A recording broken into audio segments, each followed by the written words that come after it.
کے دامن سے پھوٹتی ہے۔ ان کی زبان جب زہر اگلنے لگے اور ان کے لفظ شعلے بن جائیں تو معاشرے بسم ہو کے رہ جاتے ہیں اور معاشرے جل کے خاشاک ہو جاتے ہیں۔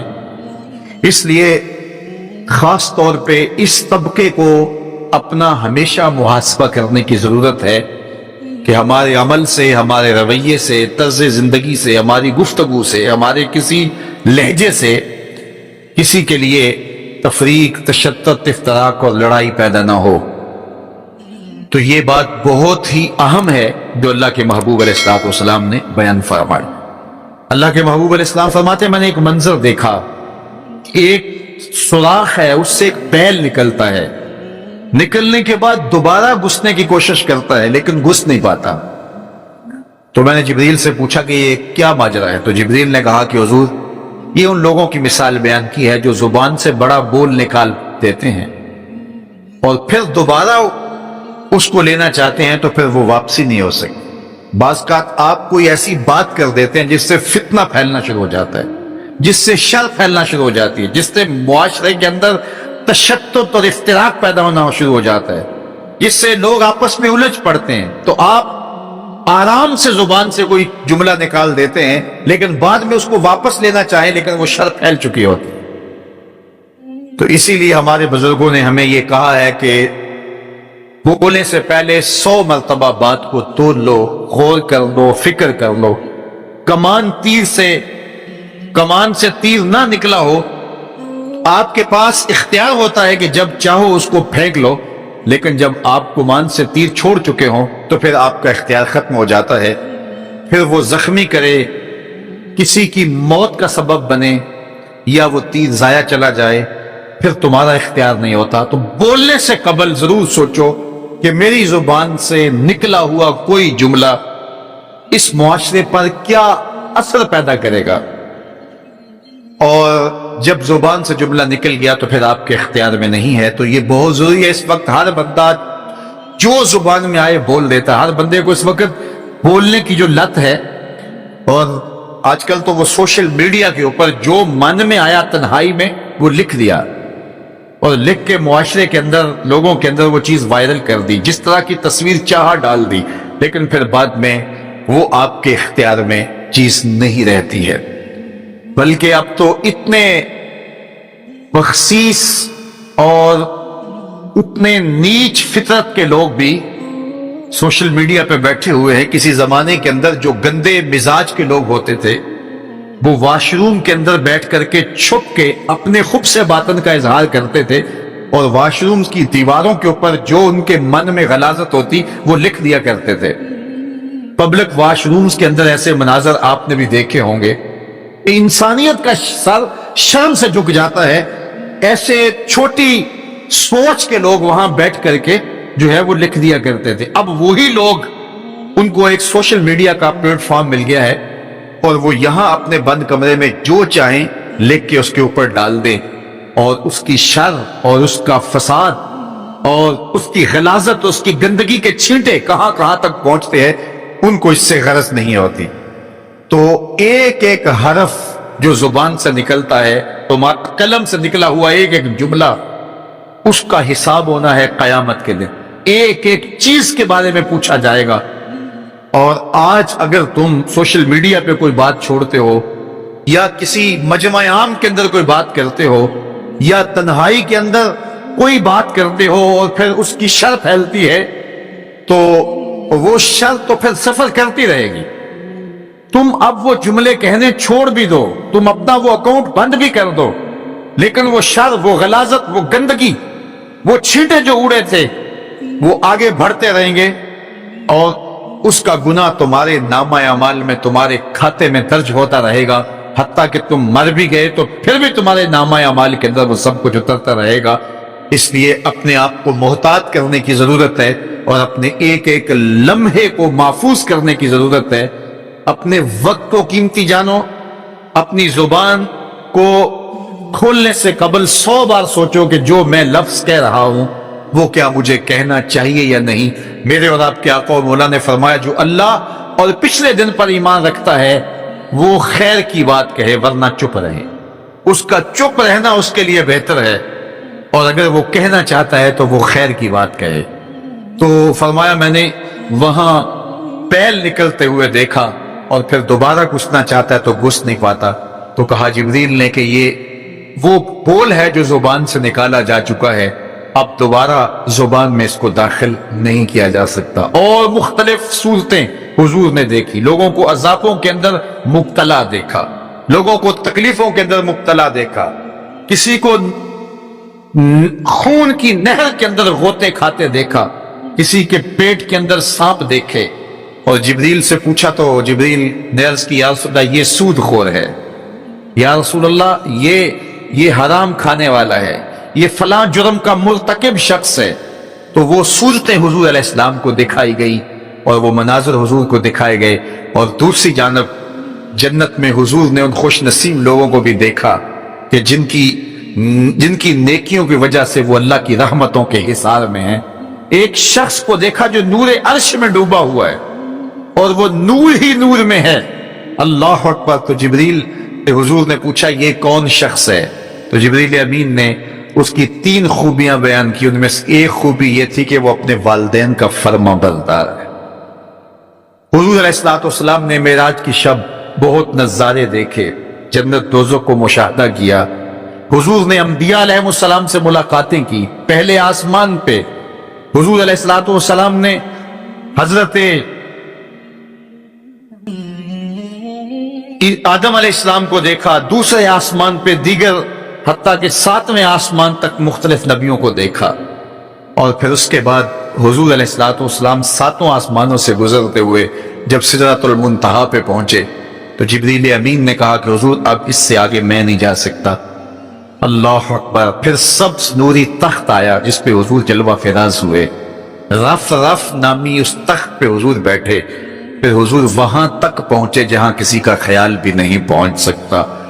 خرد سے کہہ دو کہ سر جھکا لے، گماں سے گزرنے والے، یا خود پڑے ہیں جہت کو لالے، کوئی کیا بتائے کدھر گئے تھے، سراغ عین و متا کہاں تھا، نشان کیف و الا کہاں تھا، نہ کوئی ساتھی نہ کوئی راہی، نہ سنگ منزل نہ مرحلے تھے، کمان امکان کے جھوٹے نکتوں تم اول آخر کے پھیر میں ہو، محیط کی چال سے پوچھو کدھر سے آئے کدھر گئے تھے، کوئی حد ہے ان کے عروج کی، بلغل علاب کمالے۔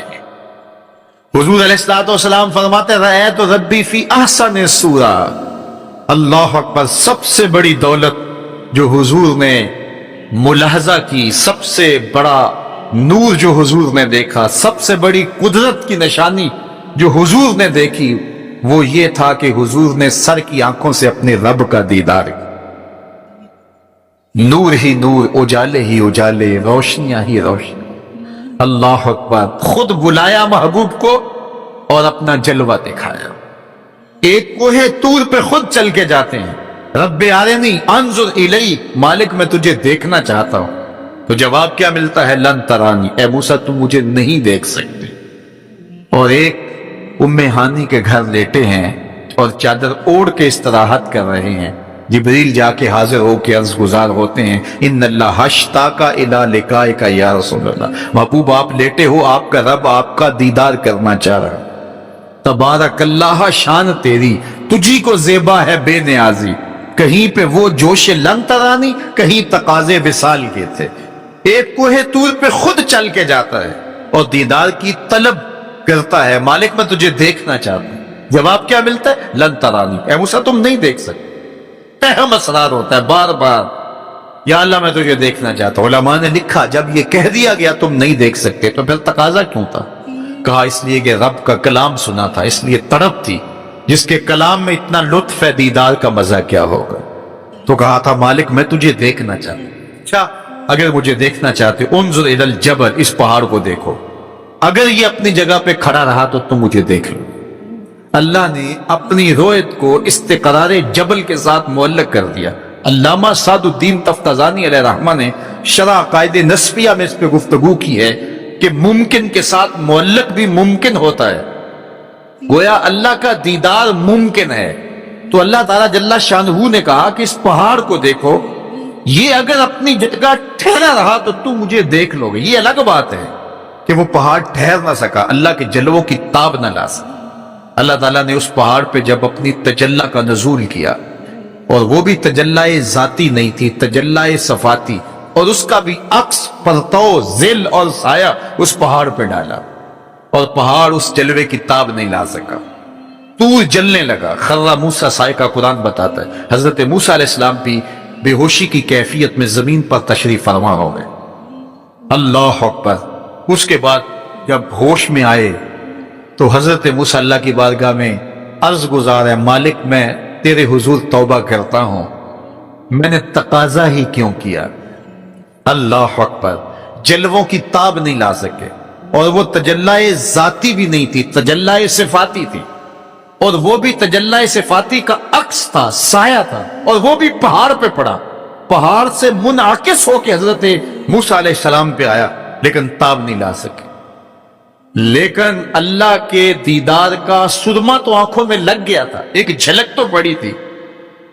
امام حلبی نے لکھا ہے کہ اس کے بعد حضرت موسیٰ کی نگاہوں کا عالم یہ تھا، کالی رات کے اندھیرے میں کالے پتھر پر کالے رنگ کی چیوٹی کو 9 فراسخ دور سے، ایک فرسخ 3 میل کا ہوتا ہے، 27 میل دور سے، تقریباً 50 کلومیٹر دور سے کالے رنگ کی چیوٹی کو کالے پتھر پر کالی رات کے اندھیرے میں چلتا ہوا دیکھ بھی لیتے تھے، اس کے قدموں کی آہٹ کو سن بھی لیتے تھے۔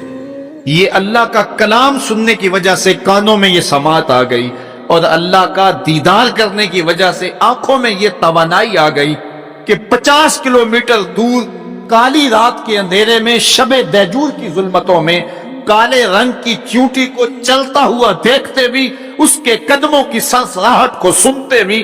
یہ اس کی نظر کا کمال ہے جس نے تجلی صفاتی کا پرتو پہاڑ پہ پڑتے ہوئے دیکھا اور تاب نہ لا سکا، اور جو ذاتی تجلیوں میں گم رہا اور آنکھ بھی نہیں جھپکتا اس محمد عربی کی نگاہوں کا عالم کو، ان کی نظروں کا عالم کیا ہوگا۔ اسی لیے فرمایا انی اریٰ ما لا ترون واسمع ما لا تسمعون، جو میں دیکھتا ہوں وہ تم نہیں دیکھتے، جو میں سنتا ہوں وہ تم نہیں سنتے۔ تو تجلی صفاتی کا پرتو پڑا ہو تو نظر اتنی تیز ہو جائے، اور تجلی ذاتی کا عکس جس نے دیکھا، تجلی ذاتی کے جلووں میں جو گم رہا ہو، تو اس کی نگاہوں کا عالم کیا ہے۔ اللہ اکبر۔ یہاں تو خرّ موسیٰ صاعقہ ہے، وہاں کیا ہے، ما زاغ البصر وما طغیٰ۔ آنکھ نہ ہی تو چندھیائی اور نہ حد ادب سے متجاوز ہوئی۔ کیسی آنکھ ہے، جب جلوائے محبوب دیکھا تو آنکھ چندھیائی بھی نہیں۔ آپ سورج کو دیکھیں اور وہ دوپہر پر ہو اور جو ہے وہ پورے جلال پر ہو تو آپ کی آنکھیں چندھیا جاتی ہیں، آپ دیکھ نہیں پاتے، آنکھوں میں پانی اتر آتا ہے۔ اب یہ آنکھیں کیسی تھیں کہ جب جلوائے جمال خدا دیکھا تو خدا کہہ رہا ہے، رب کہہ رہا ہے، ما زاغ البصر، کیسی آنکھیں ہیں کہ جو چندھیائی نہیں ہیں، وما طغیٰ، اور حد ادب سے متجاوز بھی نہیں ہوئی ہیں۔ دنیا پر ایسا ہوتا ہے، کسی منظر کو کوئی نظر دیکھے تو نظر منظر کی تعریف کرتی ہے نا، کوئی نظارہ دیکھے تو ناظر تعریف کرتا ہے نا، واہ واہ کیسا نظارہ تھا، کیسا منظر تھا۔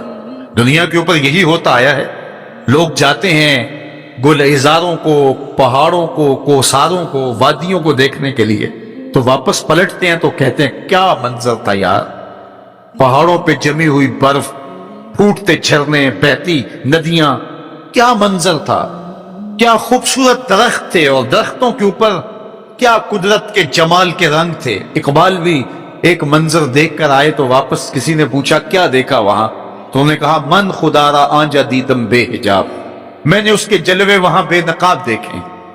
تو جب کوئی ناظر کسی منظر کو دیکھتا ہے تو ناظر منظر کی تعریف کرتا ہے کہ واہ واہ کیسا منظر تھا، آنکھوں سے ہٹتا ہی نہیں ہے۔ یہ پہلی مرتبہ دنیا میں ایسا ہوا کہ ناظر نے منظر کو دیکھا تو منظر کہنے لگا واہ کیسی آنکھ ہے جو نہ چندھیاتی ہے نہ حد ادب سے گزر۔ یہ پہلی بار ایسا ہوا، ما زاغ البصر وما طغیٰ۔ تو محبوب کریم نے، اللہ اکبر، اگر یہ کہا جائے کہ حضور کی روح نے معراج کیا تھا، یہ خواب دیکھی تھی، تو یہ آیت اس کی دلیل ہے کہ جب خواب دیکھی جاتی ہے تو یہ آنکھیں بند ہوتی ہیں. خواب خیال سے دیکھی جاتی ہے. وہ ایک خیال ہے جو پرواز کرتا ہے, اس کا تعلق دماغ سے ہوتا ہے. اور اگر روح کا دیکھنا ہو تو وہ روح بھی آنکھوں سے نہیں دیکھتی, ان آنکھوں سے, اس کی روح کی اپنی آنکھیں ہیں. تو جب آنکھوں کا ذکر کیا کہ آنکھ چندھیائی نہیں اور گزری نہیں, تو محبوب پتا چلا کہ جو جلوہ دیکھا تھا وہ خواب میں دیکھا تھا, وہ اس آنکھ نے دیکھا تھا. جو جلوہ دیکھا تھا وہ آنکھ نے دیکھا تھا, اسی لیے تو بات آنکھ پہ ہو رہی ہے. ما زاغ البصر وما طغى, آنکھ چندھیائی نہیں, حد ادب سے گزری نہیں, تو معلوم ہوا کہ جو دیکھا تھا وہ آنکھ نے دیکھا ہے, اسی لیے تو آنکھ کی بات ہو رہی ہے. اور پھر ایک اور بات سنو, آگے قرآن کہتا ہے ما کذب الفؤاد ما رأى, جو آنکھ نے دیکھا دل نے اس کی تکذیب نہیں کی. یعنی جب آنکھ نے وہ جلوہ دیکھا تو آنکھ نے دل سے پوچھا کہ یہ وہی ہے, کیونکہ دل میں تو وہ پہلے ہی رہتا تھا, دل میں تو بسیرے پہلے ہی تھے, دل میں پہلے ہی تھے. دیکھو کسی نے کسی کو نہ دیکھا ہو اور وہ کسی کے ساتھ اس کو دیکھنے جائے, تو جس کے ساتھ وہ دیکھنے گیا اس نے دیکھا ہو تو اس کو لگے کہ یہ وہی ہے, تو وہ اس سے پوچھتا ہے جناب یہ وہی ہے, تو اس نے دیکھا ہو تو وہ تصدیق کر دیتا. اور اگر اس نے بھی نہ دیکھا ہو تو پھر اسے کوئی پوچھتا بھی نہیں, کیونکہ ہم بھئی ایک جیسے ہیں, تم نے بھی نہیں دیکھا میں نے بھی نہیں دیکھا. تو جب کسی نے پہلے دیکھا ہوا ہو تو پھر دوسرا اس کو پوچھتا ہے ہاں وہی ہے, اور وہ کہتا ہے ہاں وہی ہے. اور وہ یہ تب کہہ سکتا ہے کہ اس نے پہلے دیکھا ہو جب جمال الہی کو نگاہ مصطفیٰ نے دیکھا, تو نگاہ نے دل سے پوچھا یہ وہی ہے, یہ وہی ہے جو دل میں درد بن کے رہتا ہے, یہ وہی ہے. ما کذب الفؤاد ما رأى, قرآن بتاتا ہے پھر جب آنکھ نے پوچھا تھا دل سے تو دل نے تکذیب نہیں کی, دل نے کہا ہاں یہ وہی ہے. اب یہاں ایک جملہ کہتا ہوں اور میری تقریر یہاں اختتام کو بھی پہنچ جائے گی, تو یہ آپ کے لیے کافی کبھی غذا ہوگی اور روح کو سرشار رکھے گی, اور وہ یہ کہ جو دل میں رہتا ہو وہ آنکھوں کے سامنے آئے, اسے تو معراج کہتے ہیں. جو دل میں بستا ہو وہ آنکھوں کے سامنے آ جائے, اسے ہی تو معراج کہتے ہیں. اس لیے دل نے تو پہلے ہی دیکھا تھا, دل میں تو وہ پہلے ہی رہتا تھا. آج شب جو ہے وہ آنکھ نے دیکھا تو آنکھ جو ہے وہ تڑپ کے دل سے پوچھتی ہے وہی ہے. اللہ اکبر. تو پھر آنکھ نے جب پوچھا تو دل نے ما کذب الفؤاد, دل نے تکذیب نہیں کی بلکہ دل نے تصدیق کی. اللہ اکبر. قرآن کہتا ہے افتمارونہ علی ما یری, بحث کر رہے ہو, لڑ رہے ہو, الجھ رہے ہو آپس میں اس پر کہ جو اس نے دیکھا تم دیکھنے پہ الجھ رہے ہو. وَلَقَدْ رَآهُ نَزْلَةً أُخْرَىٰ, جو پھر اس نے 2 بار دیکھا. تم ایک بار کی بات کر رہے ہو, اس نے 2 بار دیکھا. اللہ اکبر. ما کذب الفؤاد ما رأى. آنکھ کیسی ہے, حد ادب سے آگے نہیں گزرتی, چندھیاتی بھی نہیں ہے. بات ساری آنکھ کی ہو رہی ہے, تو پھر بات خواب کی کہاں آ گئی؟ آنکھ کی بات ہو رہی ہے, آنکھ ہی دل سے پوچھ رہی ہے, تو بار بار آنکھ کی بات ہو رہی ہے. آنکھ نے دیکھا, آنکھ نے دیکھا. اچھا صرف دیکھا ہی کوئی بات نہیں ہوئی؟ اللہ اکبر. صرف دیکھا ہی کوئی بات نہیں ہوئی؟ قرآن سے پوچھتے ہیں, سورہ نجم اٹھاتے ہیں, فَأَوْحَىٰ إِلَىٰ عَبْدِهِ مَا أَوْحَىٰ, کہاں باتیں بھی ہوئی تھی. اللہ اکبر. اب ساری توجہ ادھر ہوگی, کیا بات ہوئی, اعلامیہ کیا جاری ہوا. یہ مرکزی نقطہ ہے نا, ملاقات ہوئی ہے, اب کان کھڑے ہو گئے, پھر کوئی بات بھی ہوئی, جواب ہے ہاں ہوئی.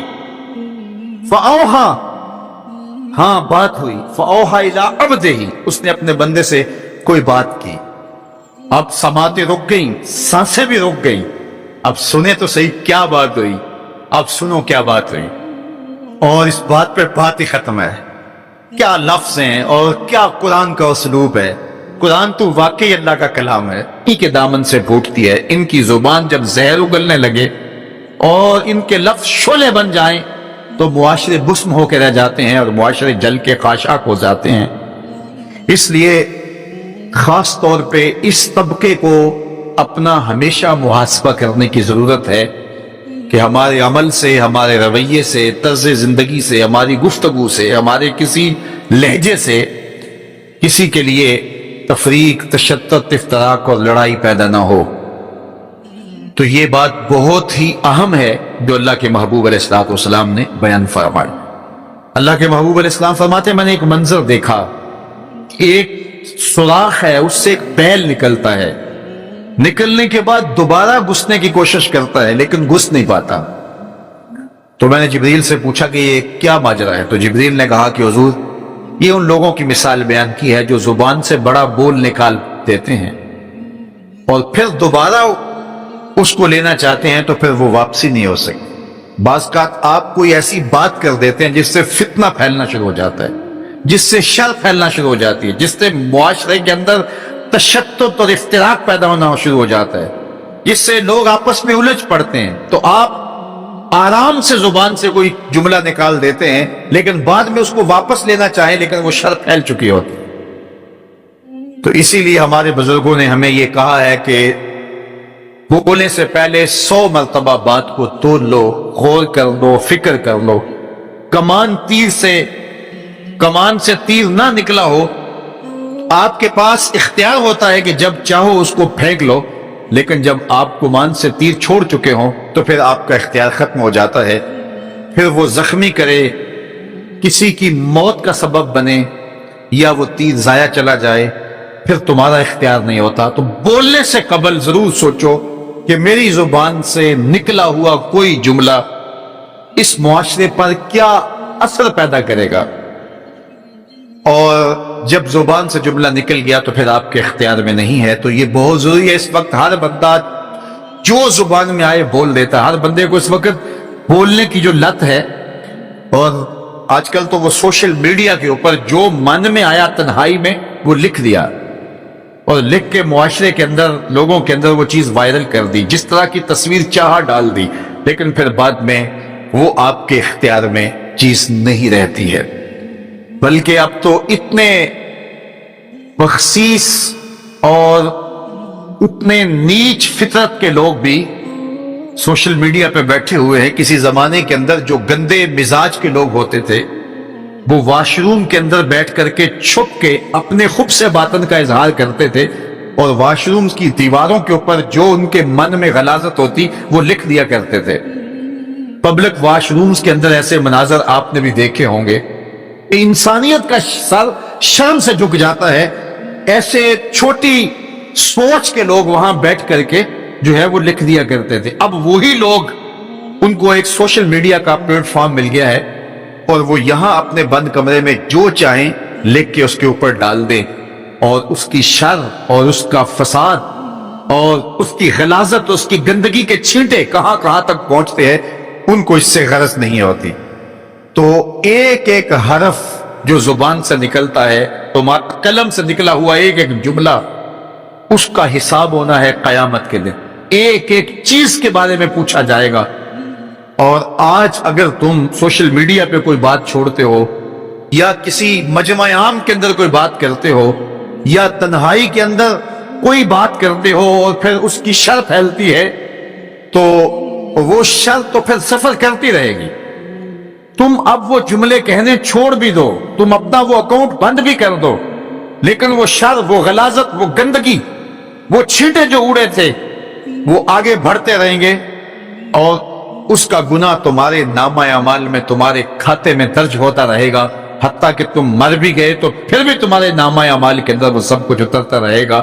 اس لیے اپنے آپ کو محتاط کرنے کی ضرورت ہے، اور اپنے ایک ایک لمحے کو محفوظ کرنے کی ضرورت ہے۔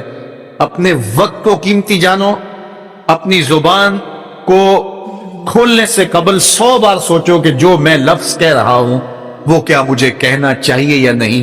میرے اور آپ کے آقا و مولا نے فرمایا جو اللہ اور پچھلے دن پر ایمان رکھتا ہے وہ خیر کی بات کہے، ورنہ چپ رہے۔ اس کا چپ رہنا اس کے لیے بہتر ہے، اور اگر وہ کہنا چاہتا ہے تو وہ خیر کی بات کہے۔ تو فرمایا میں نے وہاں بیل نکلتے ہوئے دیکھا، اور پھر دوبارہ گھسنا چاہتا ہے تو گھس نہیں پاتا۔ تو کہا جبریل نے کہ یہ وہ بول ہے جو زبان سے نکالا جا چکا ہے، اب دوبارہ زبان میں اس کو داخل نہیں کیا جا سکتا۔ اور مختلف صورتیں حضور نے دیکھی، لوگوں کو عذابوں کے اندر مبتلا دیکھا، لوگوں کو تکلیفوں کے اندر مبتلا دیکھا، کسی کو خون کی نہر کے اندر غوطے کھاتے دیکھا، کسی کے پیٹ کے اندر سانپ دیکھے۔ اور جبریل سے پوچھا تو جبریل نے عرض کی، یا رسول اللہ یہ سود خور ہے، یا رسول اللہ یہ حرام کھانے والا ہے، یہ فلاں جرم کا مرتکب شخص ہے۔ تو وہ صورتیں حضور علیہ السلام کو دکھائی گئی اور وہ مناظر حضور کو دکھائے گئے، اور دوسری جانب جنت میں حضور نے ان خوش نصیب لوگوں کو بھی دیکھا کہ جن کی نیکیوں کی وجہ سے وہ اللہ کی رحمتوں کے حصار میں ہیں۔ ایک شخص کو دیکھا جو نور عرش میں ڈوبا ہوا ہے اور وہ نور ہی نور میں ہے۔ اللہ اکبر۔ تو جبریل سے حضور نے پوچھا یہ کون شخص ہے؟ تو جبریل امین نے اس کی 3 خوبیاں بیان کی، ان میں سے ایک خوبی یہ تھی کہ وہ اپنے والدین کا فرما بردار ہے۔ حضور علیہ السلام نے معراج کی شب بہت نظارے دیکھے، جنت دوزخ کو مشاہدہ کیا۔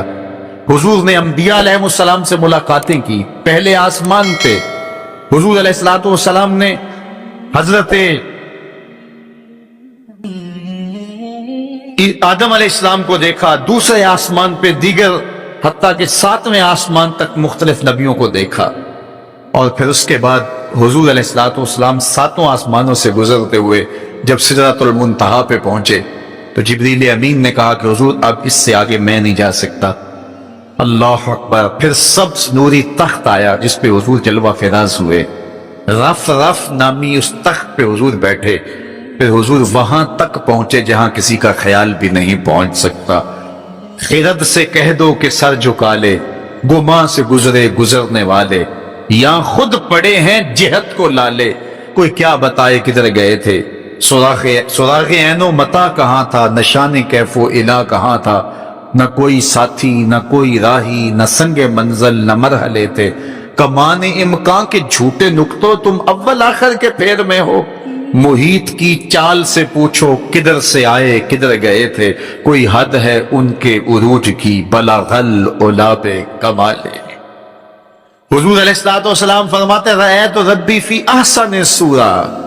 اللہ اکبر۔ سب سے بڑی دولت جو حضور نے ملاحظہ کی، سب سے بڑا نور جو حضور نے دیکھا، سب سے بڑی قدرت کی نشانی جو حضور نے دیکھی، وہ یہ تھا کہ حضور نے سر کی آنکھوں سے اپنے رب کا دیدار کیا۔ نور ہی نور، اجالے ہی اجالے، روشنیاں ہی روشنی۔ اللہ اکبر۔ خود بلایا محبوب کو اور اپنا جلوہ دکھایا۔ ایک کوہ طور پہ خود چل کے جاتے ہیں، رب ارنی انظر الی، مالک میں تجھے دیکھنا چاہتا ہوں۔ تو جواب کیا ملتا ہے؟ لن ترانی، اے موسیٰ تم مجھے نہیں دیکھ سکتے۔ اور ایک ام ہانی کے گھر لیٹے ہیں اور چادر اوڑھ کے استراحت کر رہے ہیں، جبریل جا کے حاضر ہو کے عرض گزار ہوتے ہیں، ان اللہ اشتاق الی لقائک یا رسول اللہ، محبوب آپ لیٹے ہو، آپ کا رب آپ کا دیدار کرنا چاہ رہا ہے۔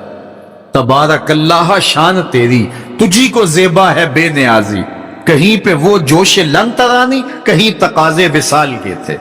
ایک کوہ طور پہ خود چل کے جاتا ہے اور دیدار کی طلب کرتا ہے، مالک میں تجھے دیکھنا چاہتا ہوں۔ جواب کیا ملتا ہے؟ لن ترانی، اے موسیٰ تم نہیں دیکھ سکتے۔ اہم اسرار ہوتا ہے بار بار، یا اللہ میں تجھے دیکھنا چاہتا ہوں۔ علماء نے لکھا جب یہ کہہ دیا گیا تم نہیں دیکھ سکتے تو پھر تقاضا کیوں تھا؟ کہا اس لیے کہ رب کا کلام سنا تھا، اس لیے تڑپ تھی، جس کے کلام میں اتنا لطف ہے دیدار کا مزہ کیا ہوگا۔ تو کہا تھا مالک میں تجھے دیکھنا چاہتا ہوں۔ اچھا اگر مجھے دیکھنا چاہتے انظر الی الجبل، اس پہاڑ کو دیکھو، اگر یہ اپنی جگہ پہ کھڑا رہا تو تم مجھے دیکھ لو۔ اللہ نے اپنی رویت کو استقرار جبل کے ساتھ معلق کر دیا۔ علامہ سعد الدین تفتازانی علیہ رحمہ نے شرح عقائد نسبیہ میں اس پہ گفتگو کی ہے کہ ممکن کے ساتھ معلق بھی ممکن ہوتا ہے، گویا اللہ کا دیدار ممکن ہے۔ تو اللہ تعالیٰ جل شانہ نے کہا کہ اس پہاڑ کو دیکھو، یہ اگر اپنی جگہ ٹھہرا رہا تو تم مجھے دیکھ لو گے۔ یہ الگ بات ہے کہ وہ پہاڑ ٹھہر نہ سکا، اللہ کے جلووں کی تاب نہ لا سکا۔ اللہ تعالیٰ نے اس پہاڑ پہ جب اپنی تجلی کا نزول کیا، اور وہ بھی تجلی ذاتی نہیں تھی، تجلی صفاتی، اور اس کا بھی عکس، پرتو، ظل اور سایہ اس پہاڑ پہ ڈالا۔ اور پہاڑ اس جلوے کی تاب نہیں لا سکا، طور جلنے لگا، خرہ موسیٰ صاعقہ قرآن بتاتا ہے۔ حضرت موسیٰ علیہ السلام بھی بے ہوشی کی کیفیت میں زمین پر تشریف فرما ہو گئے۔ اللہ اکبر۔ اس کے بعد جب ہوش میں آئے تو حضرت موسیٰ اللہ کی بارگاہ میں عرض گزار ہے، مالک میں تیرے حضور توبہ کرتا ہوں، میں نے تقاضا ہی کیوں کیا۔ اللہ اکبر۔ جلووں کی تاب نہیں لا سکے، اور وہ تجلی ذاتی بھی نہیں تھی، تجلی صفاتی تھی، اور وہ بھی تجلی صفاتی کا عکس تھا، سایہ تھا، اور وہ بھی پہاڑ پہ پڑا، پہاڑ سے منعکس ہو کے حضرت موسیٰ علیہ السلام پہ آیا، لیکن تاب نہیں لا سکے۔ لیکن اللہ کے دیدار کا سرما تو آنکھوں میں لگ گیا تھا، ایک جھلک تو پڑی تھی۔ امام حلبی نے لکھا ہے کہ اس کے بعد حضرت موسیٰ کی نگاہوں کا عالم یہ تھا، کالی رات کے اندھیرے میں کالے پتھر پر کالے رنگ کی چیوٹی کو 9 فراسخ دور سے، ایک فرسخ 3 میل کا ہوتا ہے، 27 میل دور سے، تقریباً 50 کلومیٹر دور سے کالے رنگ کی چیوٹی کو کالے پتھر پر کالی رات کے اندھیرے میں چلتا ہوا دیکھ بھی لیتے تھے، اس کے قدموں کی آہٹ کو سن بھی لیتے تھے۔ یہ اللہ کا کلام سننے کی وجہ سے کانوں میں یہ سماعت آ گئی، اور اللہ کا دیدار کرنے کی وجہ سے آنکھوں میں یہ توانائی آ گئی کہ 50 کلومیٹر دور کالی رات کے اندھیرے میں شب دیجور کی ظلمتوں میں کالے رنگ کی چیوٹی کو چلتا ہوا دیکھتے بھی، اس کے قدموں کی سرسراہٹ کو سنتے بھی۔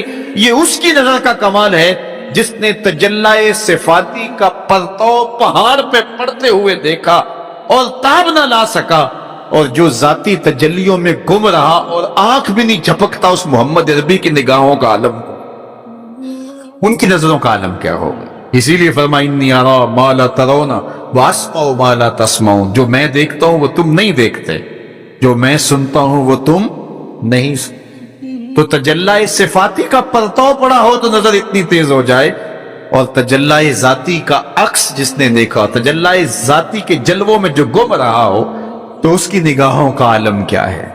اللہ اکبر۔ یہاں تو خرہ موسیٰ صاعقہ ہے، وہاں کیا ما زاغ البصر وما طغى، آنکھ نہ ہی تو چندھیائی اور نہ حد ادب سے متجاوز ہوئی۔ کیسی آنکھ ہے، جب جلوائے محبوب دیکھا تو آنکھ چندھیائی بھی نہیں۔ آپ سورج کو دیکھیں اور وہ دوپہر پر ہو اور جو ہے وہ پورے جلال پر ہو تو آپ کی آنکھیں چندھیا جاتی ہیں، آپ دیکھ نہیں پاتے، آنکھوں میں پانی اتر آتا ہے۔ اب یہ آنکھیں کیسی تھیں کہ جب جلوائے جمال خدا دیکھا تو خدا کہہ رہا ہے، رب کہہ رہا ہے ما زاغ البصر، کیسی آنکھیں ہیں کہ جو چندھیائی نہیں ہیں، وما طغى، اور حد ادب سے متجاوز بھی نہیں ہوئی ہیں۔ دنیا پر ایسا ہوتا ہے، کسی منظر کو کوئی نظر دیکھے تو نظر منظر کی تعریف کرتی ہے نا، کوئی نظارہ دیکھے تو ناظر تعریف کرتا ہے نا، واہ واہ کیسا نظارہ تھا، کیسا منظر تھا۔ دنیا کے اوپر یہی ہوتا آیا ہے، لوگ جاتے ہیں گلزاروں کو، پہاڑوں کو، کوساروں کو، وادیوں کو دیکھنے کے لیے، تو واپس پلٹتے ہیں تو کہتے ہیں کیا منظر تھا یار، پہاڑوں پہ جمی ہوئی برف، پھوٹتے جھرنے، بہتی ندیاں، کیا منظر تھا، کیا خوبصورت درخت تھے، اور درختوں کے اوپر کیا قدرت کے جمال کے رنگ تھے۔ اقبال بھی ایک منظر دیکھ کر آئے تو واپس کسی نے پوچھا کیا دیکھا وہاں، تو انہوں نے کہا من خدا را آنجا دیدم بے حجاب، میں نے اس کے جلوے وہاں بے نقاب دیکھے۔ تو جب کوئی ناظر کسی منظر کو دیکھتا ہے تو ناظر منظر کی تعریف کرتا ہے کہ واہ واہ کیسا منظر تھا، آنکھوں سے ہٹتا ہی نہیں ہے۔ یہ پہلی مرتبہ دنیا میں ایسا ہوا کہ ناظر نے منظر کو دیکھا تو منظر کہنے لگا واہ کیسی آنکھ ہے جو نہ چندھیاتی ہے نہ حد ادب سے گزر۔ یہ پہلی بار ایسا ہوا، ما زاغ البصر وما طغى۔ تو محبوب کریم نے، اللہ اکبر، اگر یہ کہا جائے کہ حضور کی روح نے معراج کیا تھا، یہ خواب دیکھی تھی، تو یہ آیت اس کی دلیل ہے کہ جب خواب دیکھی جاتی ہے تو یہ آنکھیں بند ہوتی ہیں۔ خواب خیال سے دیکھی جاتی ہے، وہ ایک خیال ہے جو پرواز کرتا ہے، اس کا تعلق دماغ سے ہوتا ہے، اور اگر روح کا دیکھنا ہو تو وہ روح بھی